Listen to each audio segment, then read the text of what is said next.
Welcome back to the channel and welcome to Elland Road, where we take on one of the biggest challenges in English football, restoring Leeds United to former glories in FM24. Relegated and rebuilding, but never forgotten. This is a club with history, passion and some unfinished business in the top flight. Can we bring the Whites back where they belong? In this updated database they are back in the Premier League, but can we take them one step further? Smash that like button, hit subscribe and let's dive straight into season 1 of this Leeds United rebuild. The road back to glory starts now.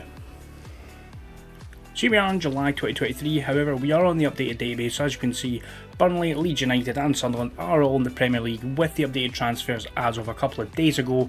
So let's dive straight in. If we look, we can see Leeds United are giving us a grand total of £112 million to spend, which if you look at some reports, great starting point, and I definitely think that this club does need quite a lot of players. Normally in my rebuilds I do not buy players in season 1, however first time back in the top flight in a couple of seasons, so we need that reinforcements. Club with a lot of history. We can see they've won 3 Premier League titles, 2 UEFA Cups, 1 Emirates FA Cup, they've won the Sky Bet Championship 6 times, won the Carabao Cup once, and they've won the FA Community Shield twice. If we take a look, we can see the reputation is 3 stars, training facilities 4.5 stars, youth facilities 4 stars, youth recruitment only the 2 stars, bank balance around £69 million, estimated value £577 million, and they are rich, and the owner loves the club. So we are here for 5 seasons, see how far we can take this side. So what we're going to do first is we're going to jump to the end of the transfer window and I'll show you exactly how I've managed to spend that £100 million. Our first piece of business was to send Patrick Bamford out the door for £12 million to Nottingham Forest. I don't rate him as a striker, especially in the Premier League, so sorry, see you later Patrick. As well, Jack Harrison's away to Wolves for £22 million. He wasn't going to play for us here at Leeds, and as an Everton fan, I really do not rate him, especially this past season in real life. So £22 million out the door, reasonable fee, get some wages off the books. Gabby's also out the door to Hull City for £500,000. Was never going to play, just get some money in the door. Bit more wiggle room in the transfer budget and the wages, so just happy to see him go. Mateo Joseph is away on loan to Bristol City, while Gelhardt is away to newly promoted Championship side Birmingham. And on the ends, we have Pedro Neto has come in on loan. I think this is an absolute steal of a signing. Can play pretty much anywhere in the midfield other than centre mid. He'll be playing predominantly on the wings, you'll see that in a second. And as well, we have an optional future fee of £35 million. If he can produce the business, or if we get the transfer funds next summer, I will be activating that clause if he is wanting to come. Next up, James McAtee, young English central midfielder, attacking midfielder, on loan from Man City. Unfortunately, no option to buy, but we're only paying £7,000 a week for him, and I think he's going to be an absolute baller in the midfield for us. I'm going to get slated here, but I need a Scotsman on my side. Angus Gunn's come in for free as the backup goalkeeper. He's not really going to play, but a free transfer backup. He just seems reasonable attribute-wise. He looks okay. He'll probably not play much, so not really much else to say. Leif Davis is coming from relegated Ipswich for £16 million to cover that left back flank. 23-year-old Englishman, no caps yet, but he will get caps based on this rebuild we do. Great player, good corners, he can take a cross, he's got decent first touch, good stamina, strong as left foot, right foot's weak, not great. I mean, he is just going to play the left back, and as you know, if you've seen my videos before, I like my wing backs, that's full backs, to be really aggressive in the final third. So with that crossing ability 16, I think he's going to be absolutely brilliant. And the absolute steal of this transfer window is German Bertarame, I'm not sure, I've probably butchered that, but the 24-year-old Argentinian is coming for £1.2 million and he is absolutely solid. I've done a video before with bargain strikers and he was on that list and I will never not say that. Signed for £1.2 million, now worth between 7 and 9.6, he's got good finishing, he's got penalty taking of 16, he's got reasonable off the ball work and composure, physicals are okay, very strong as right foot, left foot is reasonable, shoots with power and he tries first time shots. I think he's going to be great for us. Really rate this guy. We'll see exactly how he does. And last but not least, Elland Mesley I'm not too sure on. So I brought in Vanja Milinkovic-Savic, who earlier in the transfer window was linked with Manchester United. He's come in for £6 million. Looks reasonable, not brilliant, but we're kind of limited on who we could bring in. So he's already tripled his transfer value. So we'll see exactly how he plays in the white of Leeds. Tactic-wise this season, we're going to run with my Flying Scotsman's FARC 4-2-3-1. The video will be out on the channel later this week. It's a 4-2-3-1, as we can see. We'll not run into the details, will be in that video. The only player I'm locking in is Bertarame up front. But if we were to pick our best 11 this season, I would like Milinkovic-Savic in goal, back four of Dallas, Bijol, Vobert and Davis, Ampadu Aronson in the midfield, Nonto, McAtee, Neto and Nemecha as the front four. However, as I said, I'm wanting to lock in Bertarame, so we'll just go ahead and do that right now. We'll lock him in because if we don't, he'll not really play. And then looking at our competitions, as you can see, we've got Man United in the Carabao Cup third round, unfortunate first tie. FA Cup, that gets drawn later on. And we're currently top of the table after 3 games with 9 points. We've beaten Brighton 3-1, Crystal Palace 2-1 and Fulham 4-1. I doubt we're going to keep that up all season, but here we go. We'll get to the end of the season. Here we are at the end of season 1. Carabao Cup knocked out in the third round. Emirates FA Cup 5th round exit to Wales. But what we really want to see, in the Premier League we finished in 7th. 15 wins, 11 draws, 12 losses to finish 7th. Europa Conference League football's coming to Elland Road. Absolutely brilliant. If we look on the right hand side here, we can see that Bertarami scored 15 goals, be the 5th top goal scorer this season. Absolutely phenomenal. If we look at the overview in terms of goals, we're up there, 62 goals, 5th best. Fewest conceded, we're not on here. Where did we actually end up? We conceded 56, so not brilliant, but not terrible. As we saw, Bertrami up there with the top goal scorers in terms of assists. Nobody's there. If we get anybody else in the kind of higher numbers, James McAtee's 6th for most shots with 69. Key passes, Leif Davis up there with 4th. Those attacking fullbacks are exactly what we need. Dribbles made, we're not there. Fewest conceded, not there. Most clean sheets, we're not there. In terms of overall player stats then, Bertarami managed to get 18 goals this season, Nonto with 12, McAtee with 12 and Neto with 10. Brilliant to get 4 players with double digits. I was maybe a bit upset with Vanja Milinkovic-Savic. He played 7 times, kept no clean sheets and conceded 16 goals. He was not really what I was expecting from him, which is not great. If we actually look at Mesley and check out and compare him, Mesley kept 10 clean sheets, conceded 46 and 34, slightly better, not brilliant though. Angus Gunn did he even play 2 games, 2 conceded, so he's probably got the best conceded to games ratio on the limited numbers. But in terms of players who are not really playing, so I would say these players, I would say all the way up to Daniel James, or Ramazani rather, are probably maybe going to go out the door. They've not really played enough for us, not played enough minutes, and for this season, if we take a look, we will see we've actually got £103 million to spend this summer, about £300,000 the wage budget, so there's room to grow here. There is a lot of room to grow this squad. So that's how we've ended season number 1. 7th place, we've got European football. Let's fast forward to the end of the transfer window. So in terms of sales, Maximilian Vauber is away to Saudi Arabia for £40 million. Wanted to keep him. He's got really good mental attributes. Technically and physically he's okay, but mentally absolutely brilliant. But he's on £675,000 a week in Saudi Arabia. I couldn't compete with that, and £40 million they just needed to go, unfortunately. Joel Perot was the other notable sale, £16.5 million to Wolves. He didn't really play for me last season. If we take a look, he played a total of 8 times off the bench, not brilliant. So £16.5 million, just recoup some of the money. And the first player in the door, you could have guessed, Pedro Neto, £35 million. His value's already up to £48 to £53 million. He was absolutely great for us last season. So I just thought we have to get him in when he's willing to join. 24-year-old Portuguese international, get him in the door. Next up was Manu Koné for £26 million from Roma. Didn't really play for Roma, which I was a bit surprised, but he's a really good central midfielder, good dribbling, decent passing and technique. Mentally he is phenomenal. He's aggressive, he's got good bravery, determination, flair, work rate. He's so good. 23-year-old Frenchman, he will be a star in the Premier League for years to come. Another player that's always transfer listed is Rodrigo Riquelme. £4.8 million. Ignore all the decreasing arrows there. He did have a knock in pre-season, but he's so versatile. He can play down the left hand side, he can play in the right, he can play in the middle. 24-year-old Spanish player, versatile squad player. He'll cover a lot of positions, he'll get a lot of minutes across the season, and at £4.8 million it's a snip. Speaking of versatile, we've also signed Joe Scally, the 21-year-old American fullback and wingback, can play both flanks. Again, £21 million already. Doubled his transfer value. He's got 5-star potential ability according to our scouts, but again, you can't always take that as seriously as you think you could. But yep, he'll play a number of games across the year, so another great signing. Versatility is what I love. And Bonatti has come in for £18.25 million, and he is already valued between 72 and £107 million. The 19-year-old Argentinian was brought in because Bertrami was feeling homesick and wanted a national compatriot with him, so when I saw Bonatti was available at that fee, I thought, why not? Even if we don't play him, which we will, you would get a massive profit from him, and he's valued over 107 million at his max. Absolutely amazing already. So that's all the ins. The outs we didn't mention were DeBayo, Montiero, Gelhardt, Chris Moore and Nemecha, because they're all away for nominal fees or they're away on loan, so I didn't really think we needed to talk about them in depth. And competition wise this season, Carabao Cup we've got Reading in the third round, much easier than Man United last year. FA Cup again, not drawn yet. Europa League, we'll look at those fixtures in a second. However, in the Premier League this season, we've started off nowhere near as good as last year. One win against Newcastle 2-1, we drew against Bournemouth, lost against West Ham and Liverpool, so on 4 points at the moment, obviously very early doors. I want to see us back up in those European places. That's where we need to be. We need to be fighting for European places season on season. And actually thinking about it, we qualified for the Conference League, but due to coefficients, etc., teams winning competitions in Europe, we get bumped up to the Europa League. So we play Antwerp, FC20, Ludogorets Razgrad, Benfica, Besiktas, Rakau, Olympiacos and Young Boys in our first season back in Europe for a long time.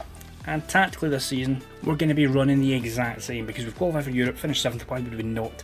Again, Bertrami is getting locked in, the only player getting locked in this season. If we're to pick the best 11 this year, we'll see that it would be Meslier, Dallas, Biol, Struik, Davis, Kone, Buonate, Nonto, Brennan Aronson, Riquelme and Nemecha. That's, although Nemecha's not here, but he would be our best 11 apparently. So again, we'll just clear that off and we'll put Bertrami straight back in there, and we will go to the end of season 2 and see exactly if we can do anything in Europe and can we win a domestic trophy. Well, the answer to that is yes, we can. We managed to beat Villarreal on penalties in Bilbao.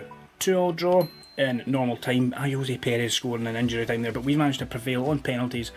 Absolutely amazing to us, a European trophy this early on in the rebuild. If we actually take a look in terms of the league phase, we finished in 7th, we beat Young Boys, Ludogorets, we absolutely smashed FC20 in Antwerp, we drew against Olympiacos, Besiktas and Benfica, and lost to Rakau, which was a bit surprising that one, but we might have already been through, so that's why that kind of happened. So we skipped to the knockout playoff round of 16, we beat West Ham on penalties. In the quarterfinals, we beat Fenerbahce on penalties. In the semi-final, we managed to beat Gladbach 5-0, absolutely smashed them, and as we saw, we won on penalties and lifted that trophy. In terms of team, I feel like 4th top scorers in the competition. In terms of players, did Bertrami get up there? Bertrami is the 6th top scorer with 8 goals, brilliant season for him. In terms of assists, we've not got anybody there. Few conceded, clean sheets in like that. Meslier with 7 clean sheets in the tournament, so he's maybe brought himself back into the first team consistently. And as we saw in the Premier League, we finished 12th this year, which isn't as good, but with the Europa League triumph, we've qualified for the Champions League for Season 3. I didn't expect that this early on. Finishing 46 points, 14 points off where we finished last year, so quite a distance away. The European football is obviously not helped because you're playing so many more games, but I think we can push on still. I really think we can push on with the squad. So we'll go and look at the squad stats, see exactly how we've done. In terms of goals, Bertrami, 25 goals a season, but there was a real drop off. Last year we had 4 players in double digits, this year's just Bertrami. Buonate, Riquelme, Neto chipping in with goals, but nowhere near as many. In terms of assist numbers, Nonto up there with 12, Buonate and Pedro with 9. So maybe not as good as last year, the goals not spread out as much. Bertrami got a few more than he did last year, but with the extra games you'd kind of expect that. So we've got £75 million this year. Can we strengthen the squad a wee bit more? Can we compete in the Champions League? It'll be a tough ask, but we'll do our best. First big name out the door was Meslier to Al Hilal, £36 million. He was our number 1 goalkeeper the last 2 years, but I just thought we could do better. He's okay, he's not brilliant, so £36 million, again, he's on 700 grand a week. He's not worth that. He was away. Graves away to Monza for £3.7 million, didn't really play for me. Again, just get him out the door. Next player out the door was Milinkovic-Savic, £3.5 million. He didn't work out for us at all, which was really gutting to see, but it is what it is. We made a loss on him, but not too big, so it's not too bad. Struik is also away to Saudi, £48 million Al Ittihad paid for him. Again, he's good, not brilliant, £48 million. Better to spend that and reinvest in the squad. And Joel Gelhart's away for £9.75 million to Everton, who are just back in the Premier League. I thought, he's not going to play, I'll take the £10 million-ish while we can, and then reinvest that in the squad. First player on the door was another Scotsman. It is Ben Doak on loan. We don't have an option to buy, I don't think. No, we do not. They wanted like 90 million, I was never going to agree to that. So he's come in, he'll be good for the season he's here. Might not play that many minutes, but we needed some extra depth in the squad. We signed Milinkovic from relegated Nottingham Forest, £32 million, absolutely solid centre back. 27-year-old Serbian international, 59 caps, a 27-year-old. He is going to be brilliant, he's going to be a rock at the back for us. And we've got our goalkeeping replacement, we have Philip Jorgensen.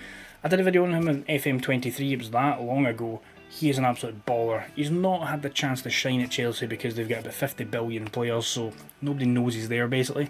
But we've got him in a loan, and if I am correct, we do have an option to buy £24 million, so that's a snip for a starting goalkeeper if he proves the business this year. Another player from relegated Nottingham, £25 million for 25-year-old Morgan Gibbs-White. This guy is class. I've had him a few times in FM. He is so good this year. £25 million, an absolute snip. Kieran Dewsbury-Hall for £8.5 million, again, homegrown central midfielder, attacking midfielder. I, up until this video, thought his name was Kieran, but it's not, it's Kiernan. Didn't know that, didn't know Kieran was a name. Apologies to all Kiernans who watch my videos. But again, really good player, homegrown status, he'll be brilliant for us. And for the last 2 seasons, we've had pretty much Stuart Dallas playing right back, and his time's come and been. So we've signed Van Eyck, 24-year-old Dutchman. He's come in the door for £20 million from Coventry. Really solid right back, 17 acceleration and pace. You know I like my fullbacks to get up that pitch, so he'll fit into that mould precisely. And last but not least was the massive outlay of £66 million for Hendrick. I have never had him in Football Manager. I quite often tend to steer away from like the big, like 2 or 3 wonder kids every year, because everyone signs them, so I just don't really want to do it. That's why I sign a lot of random Scottish players, as you'll have seen. But I decided, why not sign him this time? We're nearly 2 years into FM24 and I've not signed him, so I thought now's the perfect time. He's an absolute beast. I don't know why I've never signed him, other than I don't like signing the headline names every year. But just look at how good he is. He will be an absolute beast in a Leeds United kit. And that left us with a problem tactically. Bertarami, who's been so solid for us, or Hendrick up front. Because I wasn't changing a tactic that's won us the Europa League, got us to Europe back to back, so I wasn't changing it. So for the season, we're playing Hendrick through the middle up top, and we're playing Bertarami out wide on the right. I'm not sure if that'll work, but I wanted to keep Bertarami in. And as we can see on the right hand side here, he's playing better. He's got 3 goals already this season, and we're only in the 1st of September. And speaking of this season, we have the potential to win 6 trophies. Will we win 6 trophies? I'm gonna say no. First up in the Carabao Cup, we have Aston Villa in the 3rd round. Emirates FA Cup, again, drawn later on. UEFA Super Cup, we lost in extra time to Liverpool 2-1. Skip by that, I'm no interested now. Champions League, we'll look at those fixtures in a wee minute. We're in the European South American Club Challenge Cup against Palmeiras, that's a mouthful. And in the Premier League, we are sitting currently in 11th place with 1 win, 1 draw, 1 loss. We've beat Sheffield United, drew with Aston Villa, and lost to Arsenal. So pretty much what you would expect for those games, maybe. Maybe win against Aston Villa, considering where we are now. But in the Champions League, we have Barcelona, Red Bull Salzburg, Crvena Zvezda, which I believe is Red Star, Feyenoord, Apoel, PAOK, Liverpool and Ajax, so I believe we should be getting through to at least the knockout round here. I would hazard a guess, maybe going past the knockout play-out round, if that's what it's called, and get to the round after that for finishing the top 8. But we'll see. So that's where we are. We had a potential to win 6 trophies this season, we've already lost 1, so can we win a quintuple? Let's go ahead and see. And here we are at the start of Season 4, I'm a div and forgot to save at the end of Season 3, so we'll retrospectively go back and look at what we've done. So, if we go and look at the fixtures, we'll see that in the Champions League we finished in 8th, we managed to beat Ajax, PAOK, Apoel, Red Star and Barcelona, drawing with Feyenoord, and losing to Liverpool and Salzburg, getting absolutely battered by Liverpool, to be honest. In the round of 16, we managed to draw Barcelona and we lost 1-0 on aggregate, so that's how that story ended. In the EFL Cup, we managed to get past Aston Villa, Plymouth, Ipswich before losing the semi-finals on penalties, unfortunately, to Arsenal. That ended our hopes of some domestic silverware, because in the FA Cup, we beat Norwich and Coventry, we then beat Burnley, but then in the quarterfinals lost to Man United 4-0 convincingly. And in the Premier League that year, we finished up in 7th again to qualify for the Europa League, to finish on 68 points, so we're doing it. We are consistently a European side now, and we'll now go and I'll show you exactly who we've signed. I can't tell you what our budget was because I've already forgotten, and I'm a div like I said and didn't save it, but we'll go and have a look.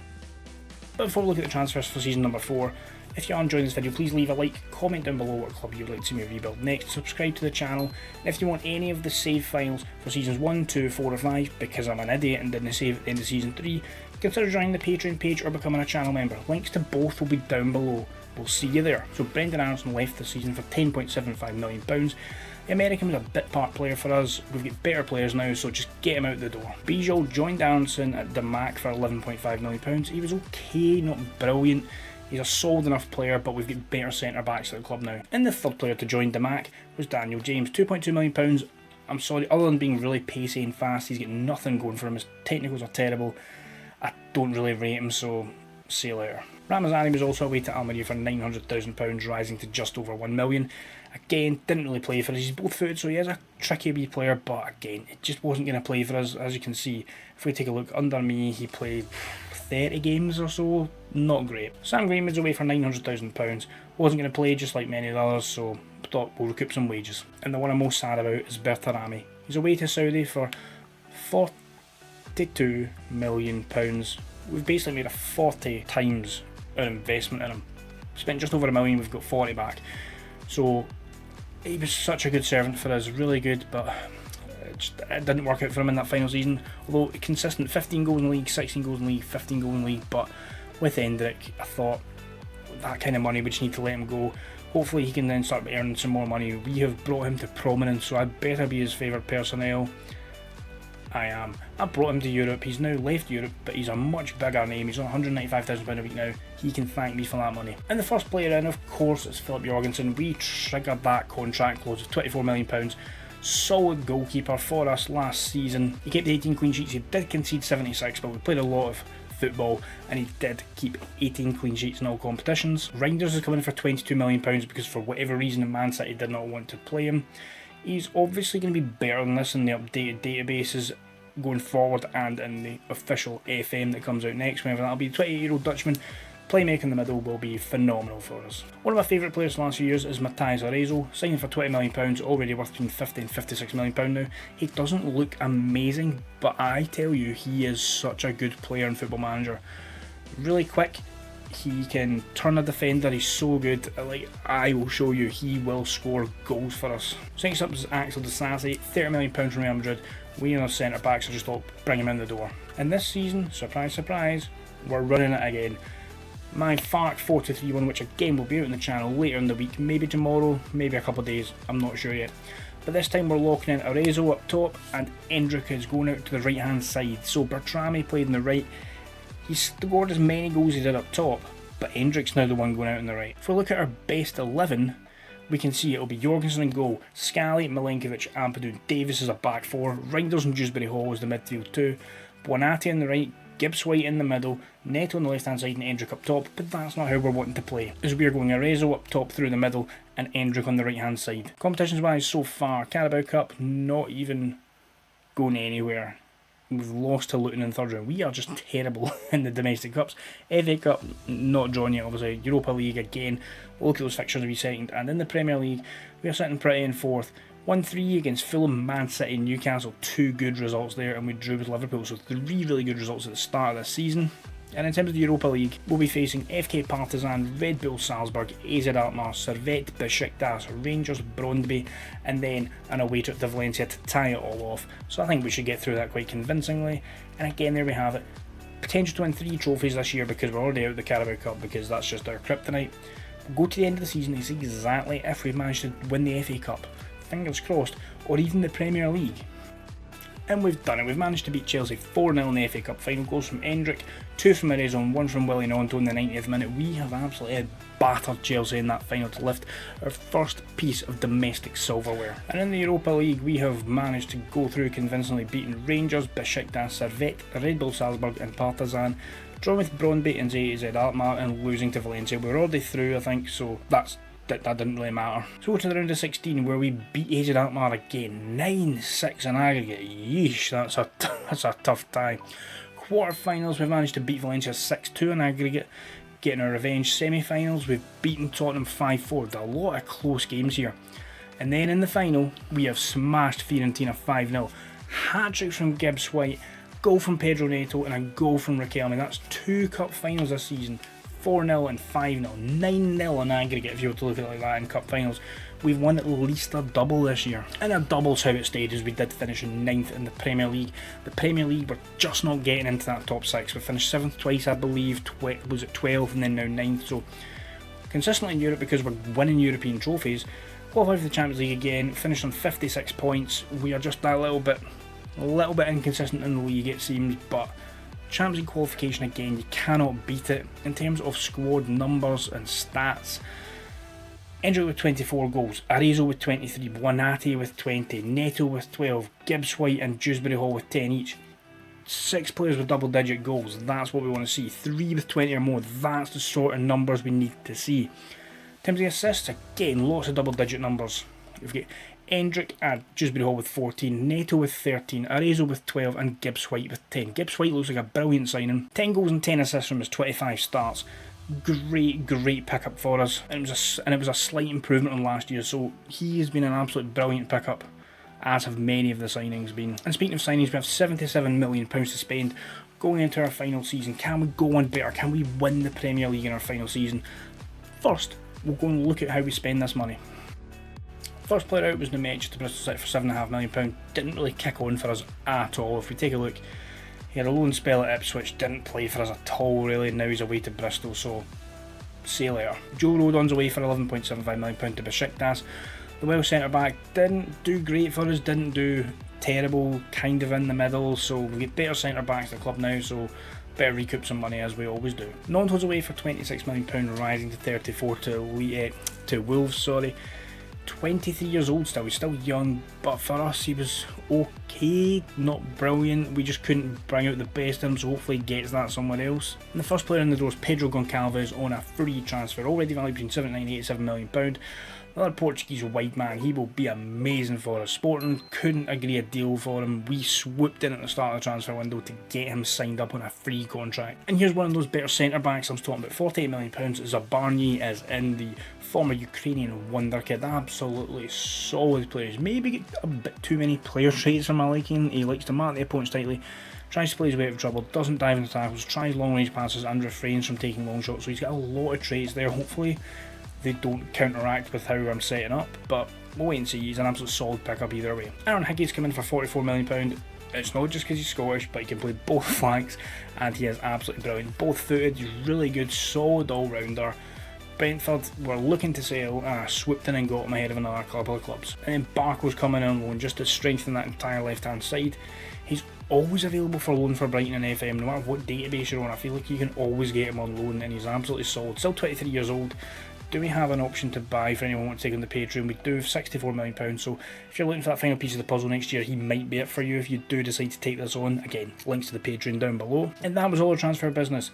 Other than Max McFadden going to Cove Rangers for free and Matteo Joseph again going on loan to Wrexham, but £95 million spent, £45.5 million brought in. And unfortunately we've come runners up to Liverpool again in a trophy, this time the FA Community Shield. Not too fussed, it's the FA Community Shield.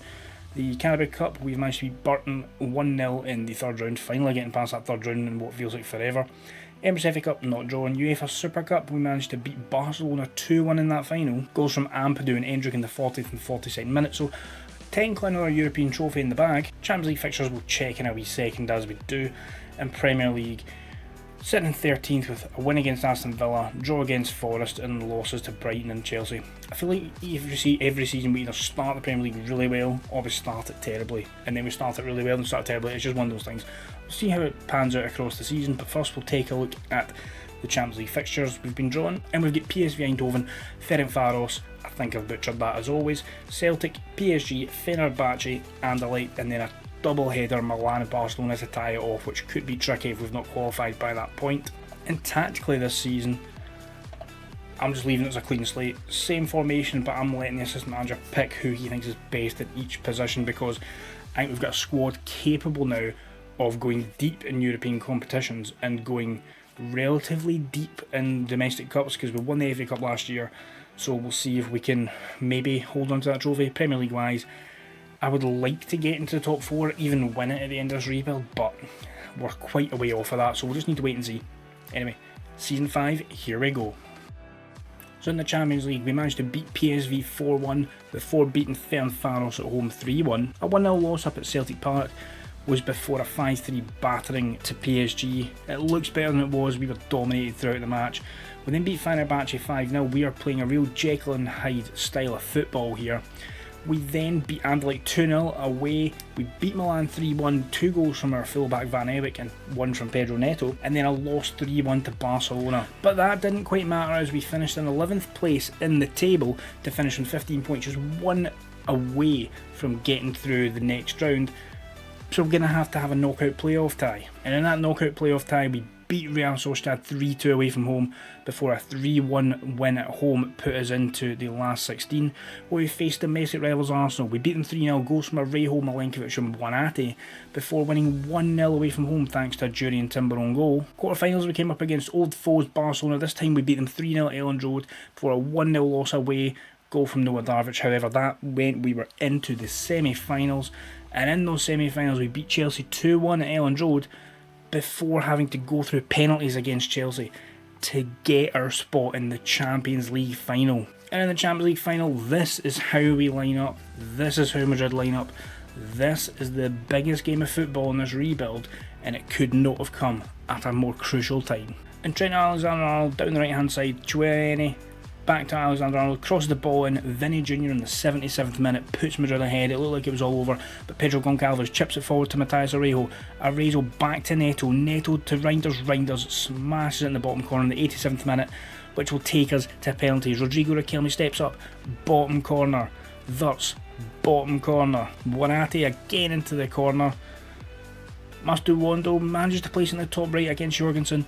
Reinders here, bottom corner again. Is anybody going to miss here? Huijsen, bottom corner, Jorgensen going the wrong way. Matthias Arejo steps up, bottom corner, this time Courtois going the wrong way. Militao, his shot saved by Jorgensen, and that was how it ended. Champions League winners, beating Madrid on penalties. We have done it. So there we have it. The end of this rebuild has come. We finished 6th in the Premier League, as we can see, 64 points. Our best finish, qualifying for the UCL again. But we managed to win the UCL. We won the UEFA Super Cup. 5th round exit at the FA Cup to Brentford, unfortunately. But this has been an absolutely brilliant rebuild, in my opinion. I might be biased, but if we look, goals weren't actually that big this year. Arejo with 23, Hendrick with 16, Goncalves with 14 and Milenkovic with 10. I feel like we've had better goal scoring seasons from our team, but the goals obviously came at the right place at the right time this season, which has meant that we've managed to lift technically a European double, technically, with the Super Cup and the Champions League. And that means in our time here we have managed to, if we take a look, we'll go to the domestic leagues first. So we took over, we finished 7th, 12th, 7th, 9th, 6th. So domestically in the Premier League we are not there. I haven't been able to take us there. Can you take us there on the Patreon? Let me know in the comments if you take this on, and let me know how you get on. But if we actually take a proper look, we've won the UCL in 2028, we won the Europa League in 2025 and 2027, won the UEFA Super Cup in 2027 as well as picking up a runners-up medal, and we won the FA Cup in 2027. So if you want to take this on, you only have £35 million. That's probably been my fruitless spending throughout, just continually buying players, but I think I've built a squad capable of winning. As we've seen, we've won the Champions League, they're definitely capable of winning. Let's take a look at a couple of things. If we look at the best 11, for example, across it, we've got Jorgensen in goal, Scally, Ampadu, Rodon, Leaf Davis, Dewsbury Hall, Buonate is in midfield too, Hendrick on the right, Gibbs White in the middle, Pedro Neto on the left, and Bertarami up front. Mesley, Milenkovic, Van Eyck, Kone, Aronson, Nonto and Arezzo, honourable mentions on the bench for us. But this has been an absolute delight. I've absolutely loved this rebuild. It's one of my favourite rebuilds I've ever done. If we take a look at the job history, we can see we won one award. We won Manager of the Month once. The only time we've won a Manager's Award. But Season 2, Europa League. Season 3, nothing. Season 4, Europa League and Emirates FA Cup. And then the final season, we won the European South American Club Challenge Cup. Didn't even cover that. We won the UEFA Super Cup and we won the Champions League. Let's actually look at that European South American Club Cup. It was another penalty shootout victory for us, but it's another trophy. I am the greatest Leeds United manager of all time. I've picked up 6 trophies in my 5 years. Can you go ahead and beat that? Let me know down below. Patreon link will be there, channel member link will be down there. Like, share, subscribe, and I will see you next time.